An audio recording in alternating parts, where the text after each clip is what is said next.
What the f is this? Yo, what the hell? You telling me when they pressure washed it, it pressure washed off the stucco, but they didn't? Apparently I'm having a call with Daniel on the way back because that's fucked.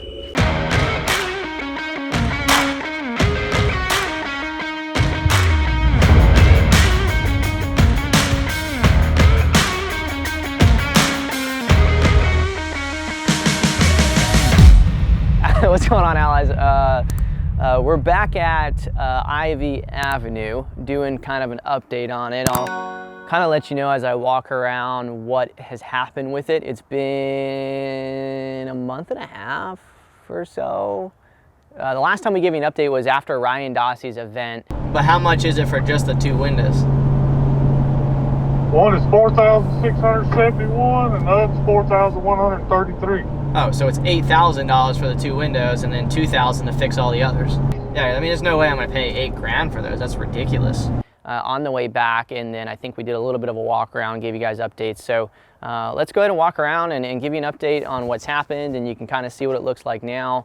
And I'll just give you some advice on some things that we've came across with this property, especially while you're running other companies, some things that you need to put processes in place to check up on. So first and foremost, I don't know why like there's still shit on the floor or ground, both probably. I haven't been inside yet, but I don't know why this all isn't cleaned up yet. That should have already been done. If we couldn't find somebody, something should have happened, and we should have already had the yard done. The very first thing I realized when I pulled up is not that it was green, not that it was, you know, beige or whatever color this is, but that I can see the white around the edges. Like, it just pointed out to me clear as day that there's these white lines where they covered it in some places and not in the others. So if you're gonna do it all the way, because it just screams that this is like shitty paint job.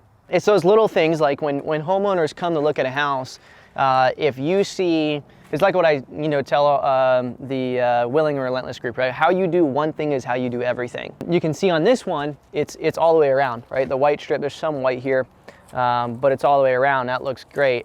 But why that wasn't done, see, they taped it. You can tell they taped it. Why they left the tape on the windows and the tape up here, I have no idea, right? So that tells me after they taped it, they didn't touch it up. The touch-ups that we did blended in well with the paint afterwards. Up top, our green fascia is looking fine, or soffit fascia. I think it's one or the other. The windows cleaned up well. They didn't paint over the window here, or anything crazy. That looks good. We have not painted the doors yet, so that's something to annotate. Everything else looks great. The building that we redid, this whole outside building, blended in really nicely with the exterior of the main home. But again, the base looks good. The paint went all the way down. The back door is not painted yet, but the trim looks nice. What the f is this? Yo, what the hell? You telling me when they pressure washed it, it pressure washed off the stucco, but they didn't? All right, well, apparently I'm having a call with Daniel on the way back because that's fucked.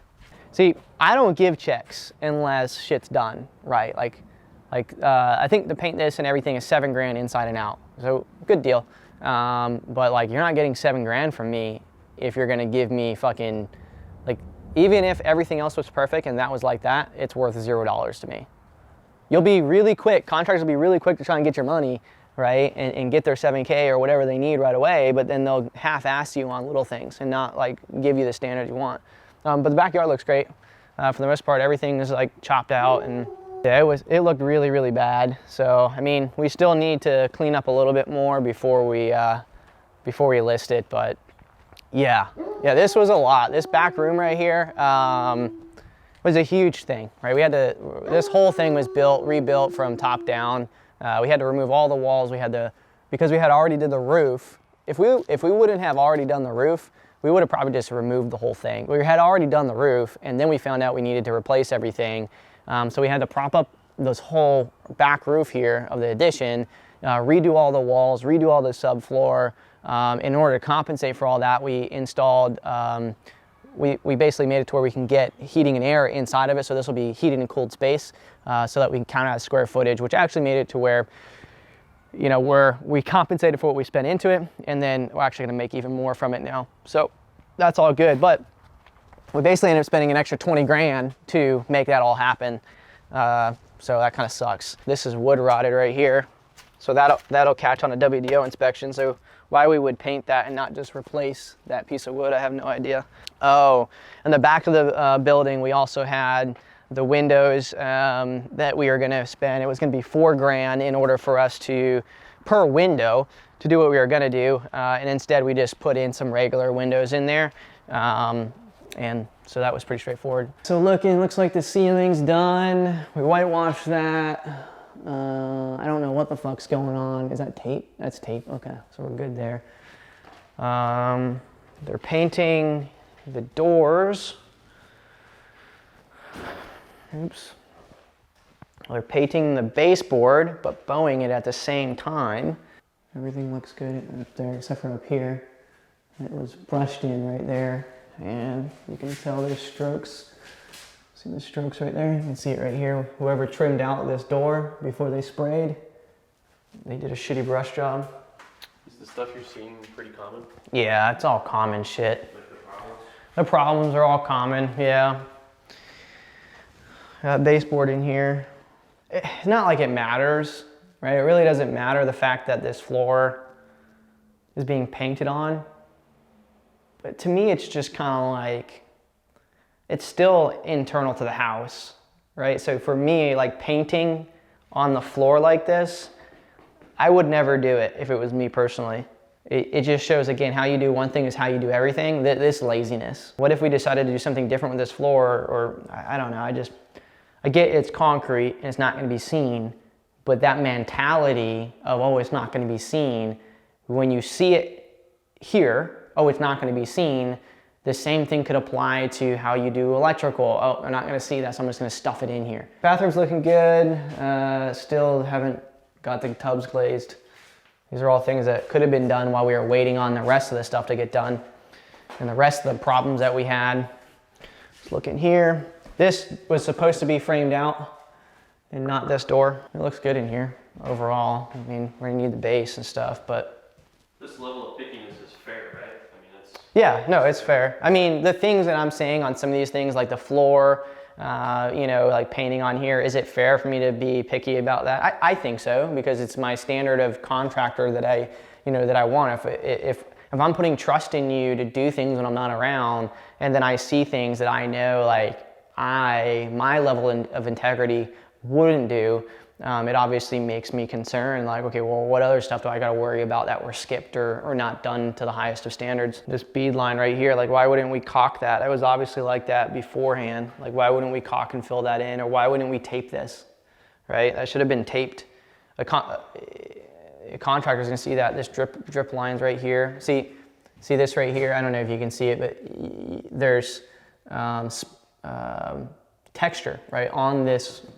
Here, we installed this brand new, right? This wasn't here before on the exterior because we had to redo all drywall. But there's texture on here. So you textured all the drywall in here, but then you textured over top of the fucking, the door frame. So before you painted this should have been scrubbed. You always go through and make sure that you don't have any oversplash on texture. If you didn't do your fucking texture job in a really lazy way, this wouldn't be a problem, right? But because you're lazy with your texture, right? You got fucking texture clumps on here. So when a homeowner comes in here and they accidentally bump it and then the shit peels off, right? Now they have to deal with that. And if I was a homeowner, that would piss me off. I would be livid. If I came in here and I was like, this is where my desk was for my office, and I look and I'm like, oh man, there's texture under the paint. And now I know that's there, and that just makes, again, oh, this company I bought this house from that did the rehab, how they did this is how they do everything, and I wonder what else they did wrong in this house that I'm supposed to, you know, live in for the rest of my life or whatever. It's just kind of annoying. And this is gonna happen to pretty much everybody, right? Yeah, these types of things are common, you know, the whole door jamb thing, you know, like, in my personal house, it has the same shit. Pisses me off. Might be why I'm such a pet peeve over it. But what I know for certain is like my buddy Josh Nicodemus, who's a local flipper here. Check him out on IG. That would not be a thing that would ever happen in his flips, right? Like their level is, that's why they don't hire contractors, because they do a shitty job. Like he has a certain level of perfection in his products, and I know that wouldn't be a thing. They would never have textured fucking door jambs. Other than that, I mean, the place looks pretty much the same. So what ended up happening is the AC ended up not turning on. The breaker tripped. And so for like 3 weeks or so, this place didn't have anything. So with the AC not being on circulating, we ended up having moisture in here that we had to get rid of. And so that delayed us. The holidays delayed us a little bit. And so it's kind of just sat here. I was told that the outside, lawn was getting done, which it did, but really it was just the back one area. It wasn't done up to how it should have been. So once we found out how to handle the whole AC issue, got the breaker switched out, we ended up, in addition to letting it air out, we ended up going ahead and painting and using a mold primer just to be safe, to make sure that, anything that might have, like little speckles that might have came in or gone, you always want to make sure you're doing that. You don't need to do a whole mold remediation thing. It's not like something that bad, but if you ever have where you have a drywall piece or something like that gets little speckles on it, you always want to do a mold primer. Spray it with bleach, do a mold primer on it. That way it gets rid of anything that could possibly be there. So that's what we did. So what's the course of action from here? Course of action here is to call Daniel and have a conversation with him. Say, hey man, I'm gonna send you a few photos of things that are just not okay. I don't know why we would continue to do, stuff if we knew that there is things we needed to do, and just let him know. I might not call him now. I know he doesn't have COVID, but he has got the flu right now, and so he's feeling like shit. So I would not want someone calling me with any issues in my business, no matter the situation. It's not an emergency. That can be done at the end of it and just fixed up. So I'm not going to bother him probably. I think that's it. Oh, and then the fucking cabinets ended up being, like 9 weeks out. So that's why we don't have cabinets in here. Progress, I would say a C+. And it's not entirely the contractor's fault, because for me, I haven't given this project a ton of attention because of the fact that it's kind of that redheaded stepchild right now in my life that, not to say that those things should be ignored, children, but it's here, it's happening, and it has not been my priority to make sure everything is perfect on it, which is a fault on my own, but I have other bigger things that need to be taken care of. So I've been relying on Daniel, making sure things are getting done, because we're using his whole crew for the whole thing. And I don't like paying somebody to manage their crew. When people tell me like, oh, hey, it's ready for your, review. I'm like, have you looked at it yet? And they're like, no, you just go through, put your blue marks on it. I'm like, fuck no. I'm paying you for your crew. So you go fucking look at it, make sure your crew did the right shit, and when it's up to perfection for you, then you tell me to go look at it. Because if it's up to perfection for you, and then I go look at it and it's wrong, I know it's a you thing, and I need your standards to change so that you can hold your team accountable. I'm not gonna come in here and hold your team accountable. So that's just something you deal with dealing with contractors and everything else, which is why internal teams are so brilliant to have, but we don't focus on that kind of volume, so it's not worth doing. And here really soon, I'm only gonna be taking on really specific projects. I mean, even right now, I'm only taking on really specific projects because I'm focusing on the software company and growing that to where it needs to be, or where it will be here in the next 3 years. So next time, we're not gonna give you guys an update until we have floors down and we have cabinets in, and some of the things that I've already talked now are done, and it's kind of that final walk-through checklist items that I look for when I'm walking through a place, like once everything's supposed to be done. you know, kind of like what I've done already. Some of the things I looked at are things that I would have waited for. But, you know, for example,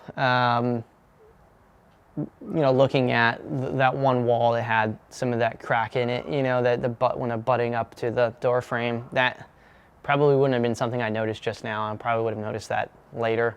But it's just because we're walking through in such a way, I would have done a much faster walkthrough now. Cool. We'll see you guys in the next video where hopefully this thing is buttoned up and we're getting ready to list it and it's out of our hair, and some other family can move into it and enjoy it, because I'm sure someone's really going to enjoy the home. It's a fantastic neighborhood.